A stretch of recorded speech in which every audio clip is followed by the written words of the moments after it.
Hello student, welcome back. So I hope आपको thermodynamics जैसे मैंने स्टार्ट किया, एग्जैक्टली थर्मोडायनामिक्स नहीं है, कुछ पार्ट थर्मोडायनामिक्स में मैंने लास्ट 2 लेक्चर से बताया। जैसे मैंने स्पेसिफिक हीट बताया, मैंने फर्स्ट लॉ ऑफ थर्मोडायनामिक्स बताया। ये सब तामझाम सिर्फ एक आंसर करने के लिए, and that is Mayer's relation. Believe me, this answer will rule board exam. This is going to be one of the most important answers. हाँ, गलत तरीके से टेक्स्ट बुक में प्लेस हुआ है, बट आंसर काफी इंपॉर्टेंट है और मुझे ऐसे लग रहा है आपको बहुत अच्छे समझ में आएगा फॉर श्योर। अगर पहले 2 लेक्चर अगर आपने देखे तो अभी मेयर्स रिलेशन में कोई बात नहीं, you are going to understand it for sure. ये आप मेरे से याद रखो ये बात। So you write down whatever I am writing on board, okay, whatever however जैसा भी मैं एक्सप्लेन कर रहा हूं लिखो, आपके नोट्स बनाओ, क्योंकि ये आंसर काफी इंपॉर्टेंट है, काफी इंपॉर्टेंट। ठीक है, मेयर्स रिलेशन। तो चलो मेयर्स रिलेशन स्टार्ट करते हैं। Okay my dear students, simple सा बात है बॉस, मैं ले रहा हूं एक कंटेनर। ठीक है, क्या लिया बच्चों मैंने? एक कंटेनर, और कंटेनर में मैंने डाल दिया एक गैस, और उस गैस के ऊपर मैंने लगा दिया एक पिस्टन, है ना। तो ये पिस्टन के नीचे क्या है? गैस। कंटेनर में गैस है, एक पिस्टन है, you can feel it, you can understand it, okay. और बच्चों, मैं ना बहुत शाना इंसान, मैंने 1 मोल ऑफ आइडल गैस लिया। क्या लिया है? 1 मोल ऑफ आइडल। चलो मतलब ये बात तो मैंने क्लियर कर दी कि भाई मैंने 1 मोल ऑफ आइडल गैस लिया। क्या लिया बच्चों? 1 मोल ऑफ आइडल गैस। तो I think it is going to be interesting. एक कंटेनर है, उसमें 1 मोल ऑफ आइडल गैस है, and it is fitted with a piston. उसको फिट किया है पिस्टन से, और मैं अभी इस पिस्टन को हीट करूंगा। हाँ, मैं इस पिस्टन को हीट करूंगा। हाँ, मैं इस पिस्टन को हीट करूंगा। ओके, भाई जैसे मैं पिस्टन को हीट करूंगा बच्चों, इसको एनर्जी मिलेगी। कितनी एनर्जी मिलती है? dq, डिफरेंशियल फॉर्म में लिख देते डायरेक्टली चलेगा। थोड़ा सा ही हीट किया गया, थोड़ा सा, ज्यादा नहीं ऐसे हीट करके चला गया घर पे, नहीं, थोड़ा सा, एकदम थोड़ा सा हीट किया, डिफरेंशियली हीट किया। dq is equal to du plus dw। ये अपना फॉर्मूला है, यही तो देखा था फर्स्ट लॉ ऑफ थर्मोडायनामिक्स। तो जैसे मैंने इसको हीट किया, dq is equal to du plus dw। पर जैसे मैंने बोला मैं बहुत चालाक इंसान हूं, मैंने जैसे ही हिट किया ना, मैंने पिस्टन को मूव नहीं होने दिया, मैंने पिस्टन को फिट कर दिया, पिस्टन को फिट कर दिया। ओके, तो लेट अस से this is your step 1। Piston is not moved. ऐसा बोर्ड एग्जाम में नहीं लिखना है, बोर्ड एग्जाम में वही लिखना है जो टेक्स्ट बुक में लिखा है, ये सिर्फ आपके समझने के लिए। तो मैंने पिस्टन को पकड़ के रखा है, मैंने पिस्टन को पकड़ के रखा है, मैं पिस्टन को मूव होने नहीं दे रहा। ठीक है,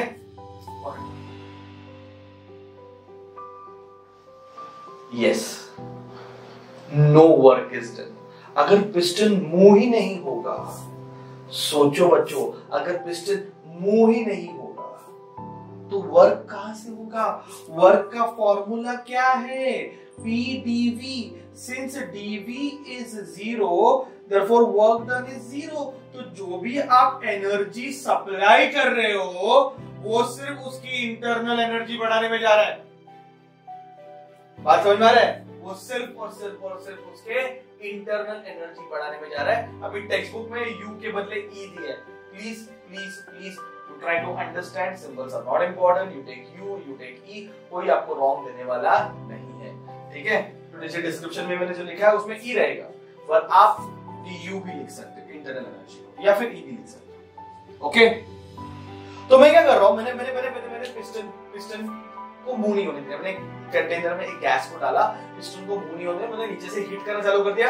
जैसे मैं नीचे से हीट कर रहा हूं, पिस्टन मूव ही नहीं हो रहा है। बॉस, पिस्टन मूव ही नहीं हो रहा है। और अगर पिस्टन मूव नहीं हो रहा है तो वर्क डन कितना है? 0। वर्क डन अगर 0 है तो dq is equal to d। Okay, चलो अभी अपने काम करते हैं, इसको इक्वेशन 1 देखते हैं। Now tell me what is dq? It is n cv dt, है ना, क्योंकि कांस्टेंट वॉल्यूम पे हीट किया आपने, कांस्टेंट वॉल्यूम पे हीट करते तो फॉर्मूला क्या रहता है, dq अपॉन ndt। याद आ रहा है क्या, याद आ रहा है क्या, मोलार स्पेसिफिक हीट, हमें मोलार ही यूज करना है, molar specific heat CV is equal to dq upon ndt। तो उसको अगर मैंने ऐसे लिखा तो नहीं चलेगा क्या, चलेगा ना। तो सिंस मैं ये फॉर्मूला इधर लिखता हूँ, स्पेस उतना अपना बचेगा, CV is equal to dq upon ndt, है ना, ये फॉर्मूला यहाँ लिखा। तो dq की वैल्यू सब्स्टिट्यूट कर दो यार, ओके। देयरफॉर फ्रॉम 1 मुझे क्या मिलेगा, du की वैल्यू क्या मिलेगी, du की वैल्यू मिलेगी ncv dt। अच्छा मैंने 1 मोल लिया, फॉर 1 मोल, चलो वो भी बता दो, मैंने 1 मोल लिया तो n की वैल्यू 1 है, तो du is equal to cv dt। I call this equation number 2। ठीक है, बस हो गया, बस हो गया, बस हो गया, कांस्टेंट वॉल्यूम पे हीट करना बस हो गया, बस हो गया। अभी मैं क्या करने वाला हूं, मैं मेरा अपना हाथ निकाल दूंगा, मैं बोलूंगा भाई पिस्टन जा, तेरे को जहां जाना है जा। मैंने अभी गैस को एक्सपांड करने दे रहा हूं, नाउ पिस्टन विल मूव, क्योंकि मैंने पकड़ के रखा था, पिस्टन मूव नहीं हो रहा था। अब मैं छोड़ने वाला हूं, पर पहले ये वाला पार्ट समझेगा। देखो एक लास्ट टाइम फटाफट रिवाइज करें, ठीक है। पिस्टन को मैंने मूव नहीं किया, मैंने हीट किया तो एनर्जी मिल रही है गैस को, गैस को एनर्जी मिल रही है, गैस को 2 काम करने, उसमें से एक काम तो उसको करने ही नहीं मिल रहा है, कौन सा, एक्सपांड होने का। तो वर्क डन कितना हो गया, 0 हो गया, और वर्क डन 0 हो गया, dq is equal to du, dq का वैल्यू यहां पे सब्स्टिट्यूट कर दिया। अब दूसरा स्टेप लगा, चलो लगा दो दूसरा step, step number 2, okay. Now piston is allowed to move.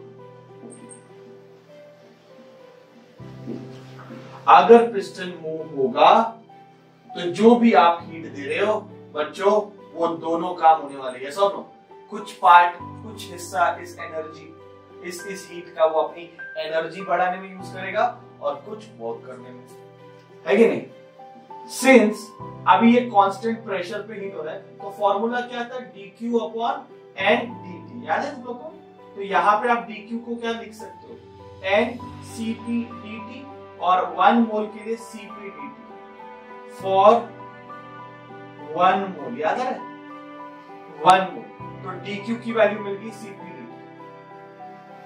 dw की वैल्यू कितना है, pdv। तो ये अगर इक्वेशन 3 है, हाँ, इसको हम बोल देते हैं equation 4। Now we can write work done का फॉर्मूला क्या है, pdv बच्चों, वर्क डन का formula pdv for ideal gas equation. For ideal gas, I can also write PV is equal to nRT. n लिखने का जरूरत नहीं, बार बार n लिख के अपन अपना सिर्फ स्टेप बढ़ा रहे हैं। मैंने स्टार्टिंग में बोला तो 1 बोले, तो PV is equal to RT। Differentiate करो तो मुझे मिलेगा P कांस्टेंट है, dV, P is constant ना, I am heating it at constant pressure, piston is allowed to move, मतलब प्रेशर कांस्टेंट है तो P कांस्टेंट है, तो dV partial derivative R into क्या आएगा, dt। तो बच्चों P dV के बदले R dt डाल सकते हैं, P dV के बदले R dt यहां पे डाल सकते हैं ना। देयरफॉर बच्चों वर्क मुझे क्या मिलेगा, R dt, इसको इक्वेशन हम क्या बोलेंगे अपन, बात समझ में आ रहा है।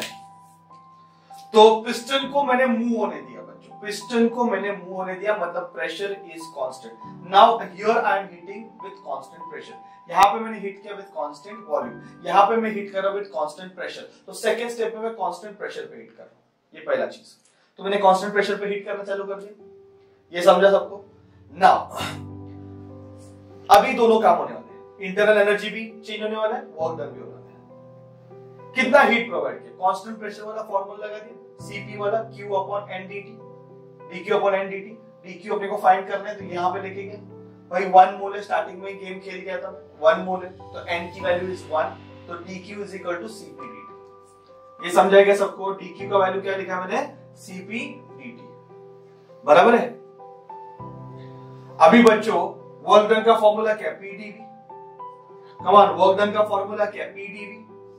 अभी इस pdv को मैंने rdt सब्स्टिट्यूट कर दिया, कैसे किया, आइडियल गैस इक्वेशन लिया, pv is equal to RT, differential किया, पार्शियल डेरिवेटिव निकाला, तो p तो कांस्टेंट है because I am heating it at constant pressure, तो p तो p रहेगा, ये dv हो गया, r कांस्टेंट है तो r रहेगा, ये dt हो गया, क्योंकि वॉल्यूम चेंज हो रहा है, टेंपरेचर चेंज हो रहा है, वॉल्यूम चेंज हो रहा है, टेंपरेचर चेंज हो रहा है, तो पीडीवी के बदले आरडीटी सब्स्टिट्यूट कर दिया, तो 4 मिल गया। मतलब आप समझ लो, now you able to understand, मुझे ये मिल गया, मुझे ये मिल गया। पहले तो मैंने डीक्यू फाइंड कर लिया, फिर मैंने डीडब्ल्यू फाइंड कर लिया। अरे डीयू कैसे फाइंड करेंगे, डीयू कैसे फाइंड करेंगे? थोड़ा नजर ऊपर डालो, देखो डीयू ऑलरेडी फाइंड किया। आप बोलोगे सर वो तो आपने कांस्टेंट वॉल्यूम पे फाइंड किया, आप अभी कांस्टेंट प्रेशर कर रहे हो, तो डीयू का ये वैल्यू कैसे यूज कर सकते हैं? डीयू ये जो मैंने फाइंड किया है, ये तो सर आपने कांस्टेंट वॉल्यूम पे फाइंड किया, अभी आप कांस्टेंट प्रेशर कर रहे हैं, तो ये डीयू का वैल्यू कैसे यूज कर सकते हैं? So let me remind you everything जो मैं अभी तक बोलते आ रहा हूं कि इंटरनल एनर्जी सिर्फ और सिर्फ टेम्परेचर पे डिपेंड है। कौन सा प्रोसेस है उसको कभी मायने रखता है कि आप उसको कांस्टेंट प्रेशर पे हीट कर रहे हो, आप इसको कांस्टेंट वॉल्यूम पे हीट कर रहे हो, that doesn't matter at all, कुछ नहीं फर्क गिरेगा। इंटरनल एनर्जी बच्चों सिर्फ टेम्परेचर पे डिपेंड करता है, सिर्फ टेम्परेचर पे डिपेंड करता है, ये बात याद रखो। सो यू अंडरस्टैंड कि डीयू हमें ऑलरेडी मिल चुका है, डीयू हमें ऑलरेडी मिल चुका है, तो हमें सिर्फ वैल्यू सब्स्टिट्यूट करनी, ठीक है। सो डीयू पता है, डीडब्ल्यू पता चल गया, डीक्यू पता चल गया, तो I will write substitute 2, 4 and 5 in equation 3।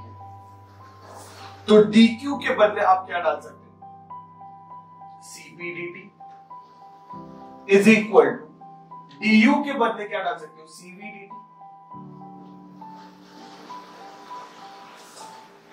dw के बदले क्या डाल सकते हो, rdt। चलो भाई dt dt dt cancel, cp capital दिखना चाहिए भाई, cp is equal to cv plus r, बरोबर है? cv लाइते क्यों नहीं, ब्रिंग cv हियर, तो cp minus cv is equal to r। ये है बच्चा मेयर्स रिलेशन।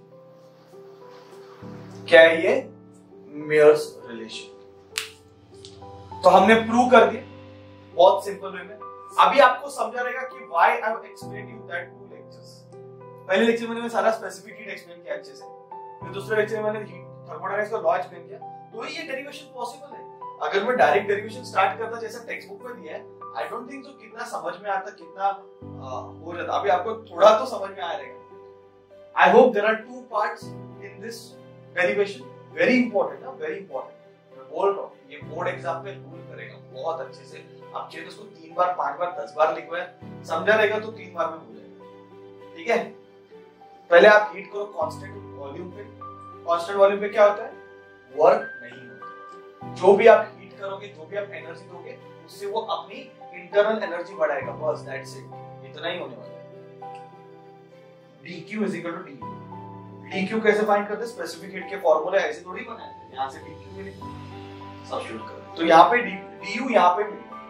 और अच्छा बात du के बारे में क्या याद रखोगे कि du सिर्फ टेंपरेचर पे डिपेंड, मतलब आप कांस्टेंट वॉल्यूम पे हीट करो गैस को या फिर कांस्टेंट प्रेशर पे हीट करो, जब तक टेंपरेचर सेम हो इसमें कोई चीज, तो टेंपरेचर सेम रहता है, मतलब इसको जितना टेंपरेचर पे हीट किया उसको भी इतने टेंपरेचर पे हीट करना है। हाँ, टेंपरेचर चेंज हो गया तो इंटरनल चेंज हो गया। इंटरनल एनर्जी सिर्फ टेंपरेचर पे डिपेंड है, प्लीज याद रखिए। फिर मैंने इसको छोड़ दिया हाथ को, then it is allowed to expand, the gas is allowed to expand, दोनों वर्क। dq अपना वही, जैसे यहाँ पे cv से dq निकाला, वैसे यहाँ पे cp से dq निकाला, because it is expanding under constant pressure. Okay, तो ये मुझे मिल गया यहाँ पे dq। वर्क डन का फॉर्मूला pdv था, pdv को मैंने कन्वर्ट कर दिया rdv, वैल्यू सब्स्टिट्यूट कर दी, सामने आंसर। अभी जब कैलोरीज में मेजर होगा तो ये जूल में स्ट्रिक्टली, पर जब कैलोरीज में होगा तो यू नो जो हीट कांस्टेंट है वो यहाँ पे डाल देंगे, तो I divide by j। Numericals करते हैं, इसके ऊपर डिटेल में बात करूंगा, कैलोरीज में रहेगा तो कैसे। ये प्रिंसिपल्स, ये मोलार स्पेसिफिक हीट है। इसी फार्मूला को अगर मुझे प्रिंसिपल स्पेसिफिक हीट में लिखना है तो रिलेशन याद करो, मोलार और प्रिंसिपल में क्या था, ये मोलार को मोलार मास से मल्टीप्लाई करो, है ना, तो it is m0 into cp minus M naught into C B is equal to R, है ना। अभी ये किस में था, मोलार स्पेसिफिक हीट में था, मैंने इसको प्रिंसिपल स्पेसिफिक हीट, याद आ रहा है क्या वो, आपने अगर देखा रहेगा तो ये 1 मोल का कैलकुलेशन है और ये 1 ग्राम का कैलकुलेशन। ओके, एम नॉट को उधर लेके जाओ, तो Cp minus Cv is equal to R upon M naught, and that's it my dear students, this is a formula. Okay, तो ये 3 फॉर्मूले याद रखो, सम सॉल्व करने के लिए यूज होगा, nothing else. You can easily solve sums based on it. ठीक है बच्चों, I hope you understood this, अच्छे से लिखना। Okay, practice is nearly 2 to 3 times you practice it, and then you will get this information. फॉर्मूले learn करो अच्छे से, ठीक है। मैं बाजू में हट जाता हूँ, आप इसका स्क्रीनशॉट ले लो या फिर पॉज करके पूरा नोट डाउन करो, you will get the answer. Okay, so next lecture में हम इसके थोड़े सम सॉल्व करेंगे और आप आपका कॉन्फिडेंस लेवल बढ़ाओ इसमें। Thank you very much.